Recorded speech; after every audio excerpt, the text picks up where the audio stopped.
Un homme seul, de Frédéric Beigbeder, lu par l'auteur.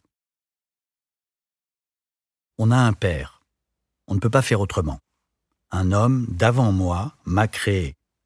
Il date du 1er juillet 1938. Les dernières semaines, j'ai vu l'homme le plus important de ma vie expirer en criant de peur, les yeux écarquillés, alors qu'il avait répété toute sa vie, comme Montaigne, que le but de la vie est d'apprendre à mourir. Son stoïcisme théorique ne lui a rien enseigné. Personne n'est prêt pour le grand saut. Je ne crois pas que je serai plus courageux quand mon tour viendra. On devrait tous se suicider pour précéder l'appel et ne pas être pris au dépourvu. Les pouvoirs publics l'ont compris et simplifient les formalités en ce moment. On a un père. La plupart des gens l'aiment. Certains ne savent pas qui c'est et passent leur vie à le chercher. D'autres le haïssent jusqu'à leur dernier jour. Il y a même des pères qui couchent avec leurs enfants ou les tabassent.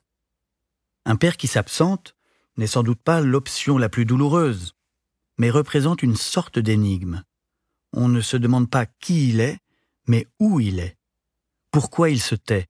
Pourquoi on l'a déçu? Pourquoi il ne reste jamais? La mort sera son dernier départ. Je suis incapable de savoir lequel de nous deux indifférait davantage l'autre. Est-ce qu'il se fichait de moi autant que je me fichais de lui? Ce qui me chagrine le plus, c'est que nos deux indifférences se soient croisées. Quand j'ai cessé de l'indifférer, il a cessé de me préoccuper. Ce livre est une tentative posthume pour briser cette malédiction. Un type te donne la vie.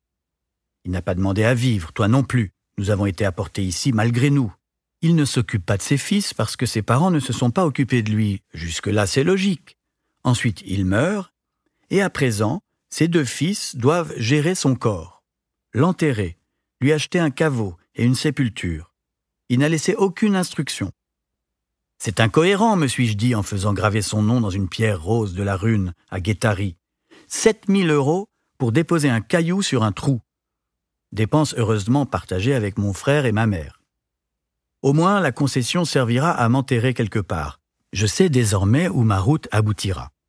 Sous cette dalle rose, avec une jolie vue sur un océan que je ne verrai pas. Je passerai toute ma mort avec l'homme que j'ai fui toute ma vie. La mort de mon père me donne cette impression étrange d'être à la fois une grande personne et un petit garçon.